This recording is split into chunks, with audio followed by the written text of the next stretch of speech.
Hey everybody, Sean from Media Assault here, and it's time once again for another movie review. This time out, I'll be looking at Red Tails, a 2012 movie that was just released on Blu-ray and DVD. This is the Blu-ray DVD combo pack, and this tells the story of the 332nd Fighter Group, also known as the Tuskegee Airmen, which was the first all-African-American fighter group in World War II. When I first heard about this film, I was pretty excited about it because George Lucas was attached to it as an executive producer. Initially, I thought he was the director, but he just executive produced it and basically raised most, if not all, of the money for the film himself because apparently the studios didn't want to finance it because it was primarily an all-black cast, and they felt that there was no overseas market for this film. And most movies nowadays make between 50 and 60% of their money overseas, and the studios thought that this movie wouldn't make any money overseas. So what Lucas did was he paid for the film himself, also laid out the money for the marketing of the film, and I think the film ended up costing somewhere around $50 million to make, and it only made back about $48 million in domestic box office. So not a huge hit by any stretch of the imagination, but hopefully it'll make some money on Blu-ray and home video. I was excited when I heard about this film, mainly because I am a World War II aviation buff. I've been interested in planes from World War II since I was a little kid, and this was going to be one of the first movies that I know of that would show the German Messerschmitt 262 plane in flight. For aviation geeks, you know that is the first operational jet fighter in World War II. Be that as it may, that doesn't mean that it's going to be a great film, and unfortunately, it's not a great film. It's an okay film, it's entertaining, but it's certainly not as good as I would hope it would be.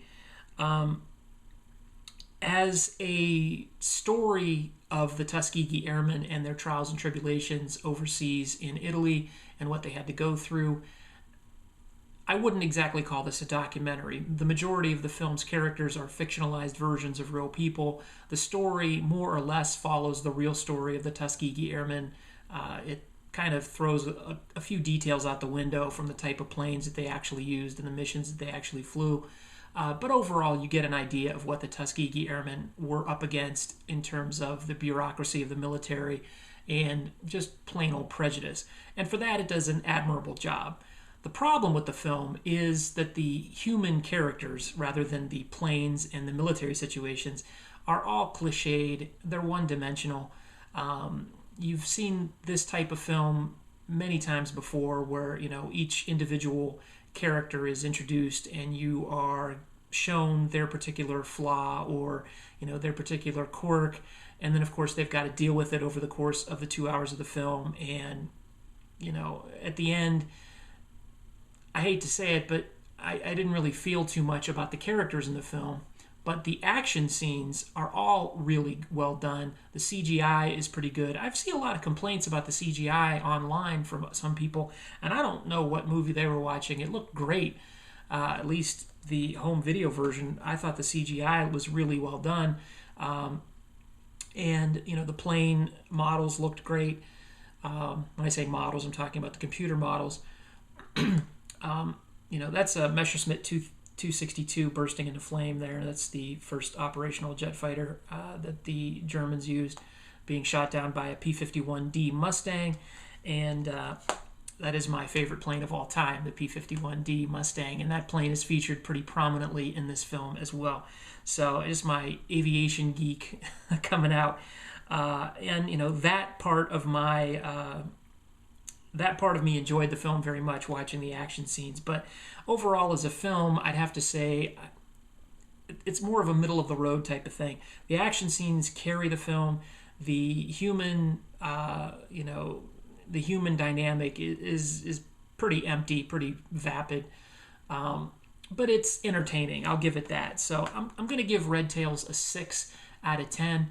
I think you should see it, especially if you like war movies. This is certainly not it's not Saving Private Ryan. It's not very graphic or gruesome. It's more like an old-time war movie that they made, in the late 40s, early 50s. and that was intentional. It just, for a modern film, it just seems a little, I hate to use the word corny, but it just sort of comes off that way. But it's still entertaining, and I had a good time watching it. I just can't say, oh, this is one of the best movies you'll ever see, because it's not.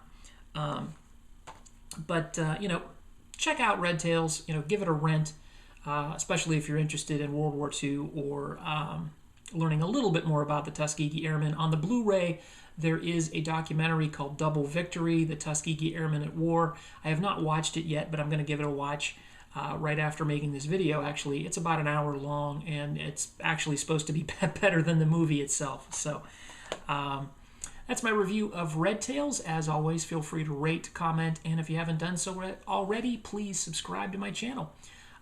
Thanks very much for watching, and take it easy.